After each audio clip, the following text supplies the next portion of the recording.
Now, before I begin, I do not pretend to be able to do an impersonation of Donald Trump. Okay. I don't pretend to be a Trump impersonator. Yeah. That's not a skill I claim, but I Yeah. will try to convey something of the spirit of the man. So this is called the citizenship candidate. The man seated behind the desk had a kind face that radiated benevolence. His head was bald. He wore a robe of coarse grey cloth, and as he peered over his spectacles at the new entrance to his office, his voice had a welcoming lilt. "Come in," he offered. Where am I? asked the guest. "Oh, don't you know? This is Heaven Border Protection," Nobody told me. said the man. He was a corpulent fellow with a heavy face, drooping lips, and hair that looked like a pile of hastily stacked straw. "Oh," said the man at the desk, "you were sent a message, several actually." I don't read fake news. His interviewer paused, a momentary look of confusion on his face. "Oh, well, never mind. Allow me to introduce myself. My name is Peter, guardian of the keys of heaven." What's that got to do with me? "Well, you were picked up trying to cross the border, and the angel who took you here insists you are an illegal immigrant. So you see, we do have a situation." Kellyanne? Where's Kellyanne? "Who?" Kellyanne, my counselor. Kellyanne, where are you, baby? "There is no one here by that name, but if having a female interviewer would make you more comfortable—" Is she hot? "Well, we do have good climate controls here, so—" Can I grab her pussy? "I beg your pardon?" Grab her pussy? "Mr. Trump, please try to understand the seriousness of your situation. You have been apprehended trying to get across the border into heaven, and salacious remarks like that will not earn you any favors with a female interviewer." When you're a celebrity, they'll let you do anything. Well, you see, we don't really go in for celebrity culture here. We're more, how shall I put it, sovereign, you might say. So a female interviewer would certainly not let you do what you have in mind." Then she's a nasty woman. "What? A nasty woman? Because she doesn't want to be grabbed, as you put it?" That's right. She's got blood coming out of her eyes, blood coming out of her wherever. "Mr. Trump, let's forego the idea of finding you a female interviewer. You'll just have to make do with me. Now then, in order to qualify for citizenship in heaven, we run a series of tests." Sean, I want Sean. "Who? Sean Spicer, my press secretary. He'll tell you Tell me what?" how big I am. I'm really big. I'm huge. The biggest ever. "Mr. Trump, please try to understand the nature of our discourse today. No one is trying to impugn your size." I'm huge. I'm massive. No one's as big as me. "Well, be that as it may, we need to discuss your citizenship status.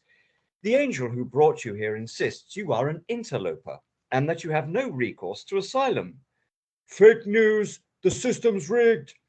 and that you are head of a corporate cartel." He's a liar. "Mr. Trump! Just more very dishonest media. Mr. Trump! Disgusting and corrupt. Mr. Trump!" says Peter, finally slamming his fist down on the desk. "I am a patient man, but you are about the most exasperating individual ever to set foot in my office.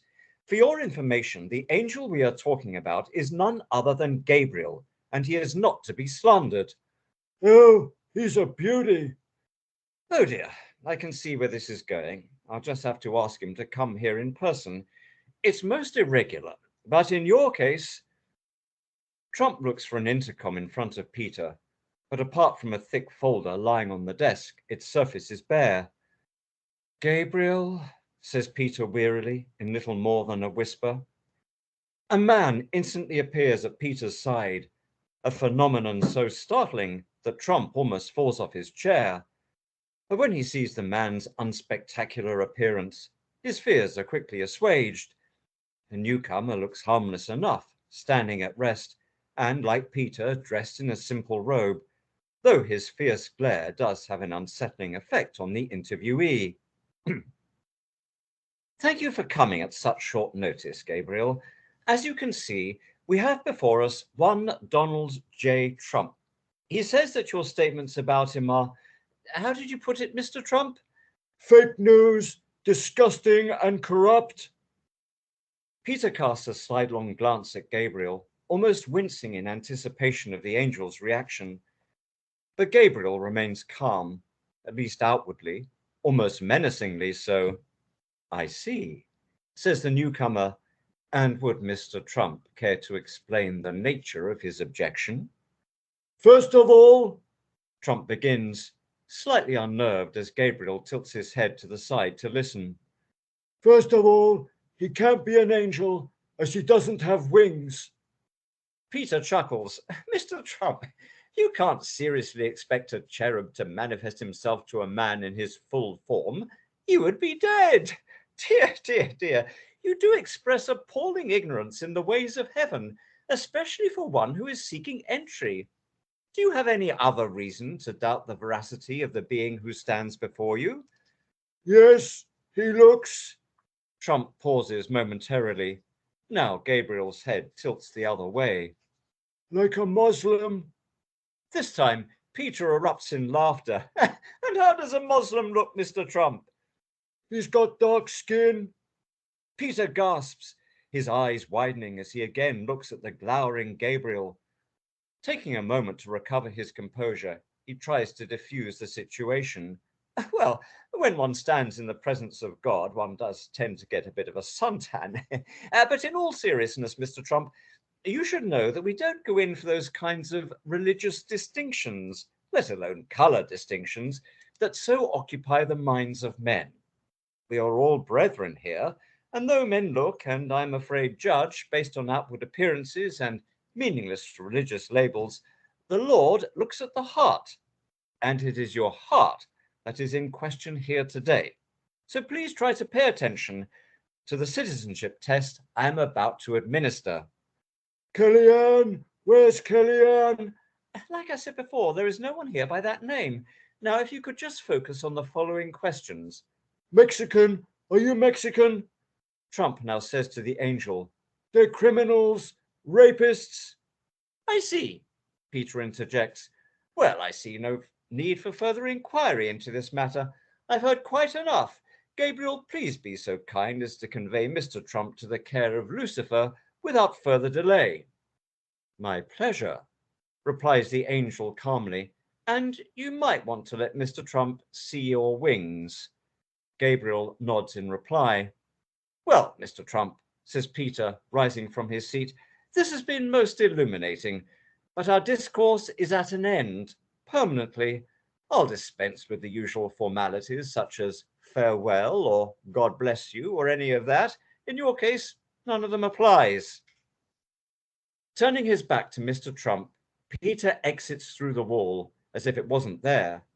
The interviewee's jaw drops, but his astonishment is as nothing compared to the deep dread that grips him as Gabriel starts to transform.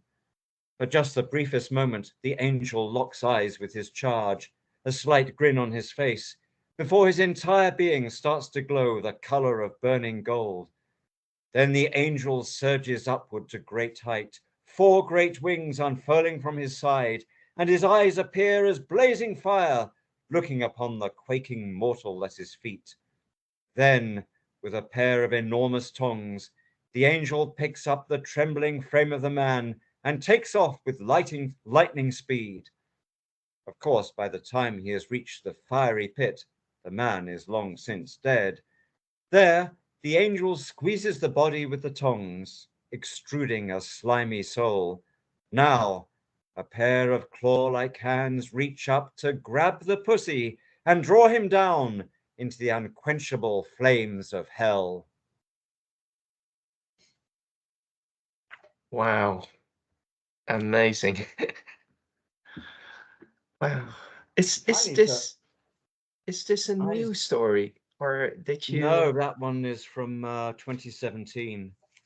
Wow. So some of the characters like Kellyanne Yeah. and Sean Spicer are no longer Yeah. around. Okay, we're back back. at the radio show. Okay, now we're on the topic of Donald Trump, Abdiel. I think you had something to add to that as well, isn't it? About our friend Donald Trump. Did I? What was it? Remind me. About the ear symbolism. Oh, the ear stuff. Yeah. Yeah. Yeah. So what I was saying before was that this idea of the ear being wounded and then healed is a mockery of the miracle, the true miracle that Jesus Christ Yes. performed after Peter severed the ear of the soldier when they Yeah. came to seize him before the crucifixion. Yes. And it's also it was also when apparently Trump had his ear marked in the way it's described in the Old Testament. When a slave wants to remain with his master, he would have an awl, AWL, puncture his earlobe. And so that's what that Butler, Pennsylvania thing was about. That Trump gave his became a willing slave to fake Israel and fake Israel's Moloch worship. So Trump is a servant to the god of child sacrifice and child cannibalism.